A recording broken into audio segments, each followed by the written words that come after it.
Bu böbrekten dökülme Ağaçlar daha fazla. Onlar Başkanım dökülecek büyük başkanım. ağaçlar biraz Onlar daha dökülecek. üst tarafı, Bunlar alt darbe yedi. tarafı Hava iki korumuş gün durumda ne kadar başkanım. dökülür mesela diyelim burada. Yani başkanım benim tahminim ağaçlar yani şu anki görüntüde %50, %60 oranlarına kadar çıkabilir yani.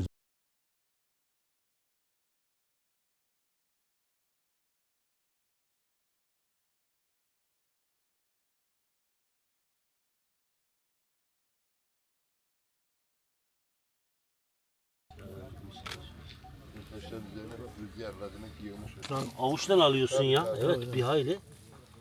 Şuraya baksana. Yukarılarda daha çok başkanım.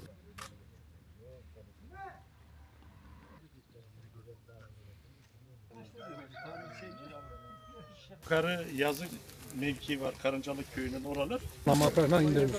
Evet. Bak gördün mü şeyin dolunun vurduğu yara onunla beraber Kayısı bizde siyahlaşmış. böyle. Hepsi Yani siyahlaşmış. kalanlar da işte yaralı kısmen. Tabii dökülecekler. Kalanlar da yaralı. Yok Bak şurada bir tane al bak. Gördün mü? Bak bunu kopardık bu da yaralı.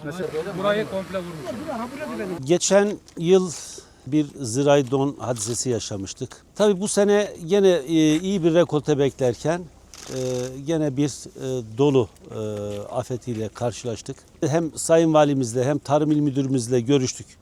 Bugün de Ziraat Odası Başkanımızla Yunus Bey'le bizim Genel Sekreterimiz, Tarımsal Hizmetlerden sorumlu Genel Sekreter Yardımcımız ve Tarımsal Hizmetler Daire Başkanımız ile bizim Tarım Komisyonu üyeleri, meclis üyelerimizle birlikte bugün bu hasar gören ilçelerimize ziyarette bulunduk. Köylülerimizi gidip bahçelerinde ziyaret ettik. Bahçelerdeki hasar durumunu yerinde gördük. Maalesef belli oranlarda oranını bilemiyoruz. Çünkü Tarım İl Müdürlüğü ve ilçe müdürlükleri gerekli çalışmaları yapıyorlar. Dünden itibaren sahada çalışmalar başladı. İnşallah kısa sürede onlar tamamlanır. Hasarın miktarını tamamlanan rapor sonucunda paylaşmış oluruz. Geçen sene Sayın Cumhurbaşkanımız çok ciddi bir hakikaten ödeme yaparak hakikaten tarsim sigortası olmayanların dahi zararlarını. Şimdi biz bu yılki bu doludan zarar gören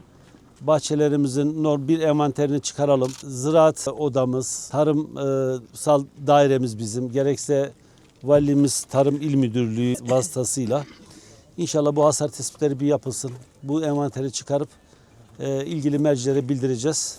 Dün aşırı derecede yağan dolu nedeniyle ciddi anlamda hasar aldı. Bu bölgelerde giden yıl 11 Nisan'da ülke genelinde olan donda ciddi anlamda Malatya kayısı ürünü hasar aldı.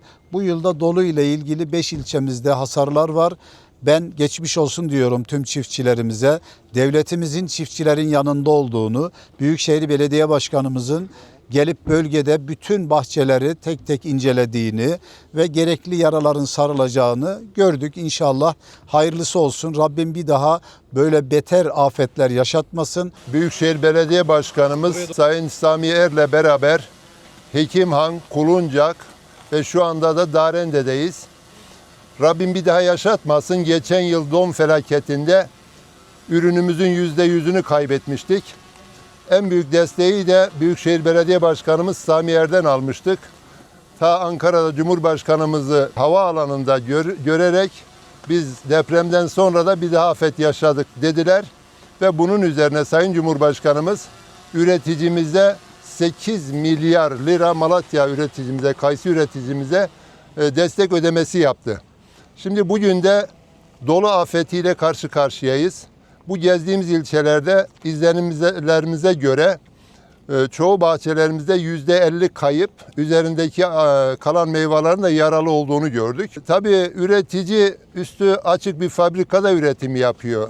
Don, dolu, kuraklık, her felaket bizi yakalıyor. Ama elhamdülillah en azından bu çiftçinin sahibi kim diye sorarlarsa demek ki Büyükşehir Belediye Başkanımız, Sayın Cumhurbaşkanımız kayısı üreticisinin yanındadır.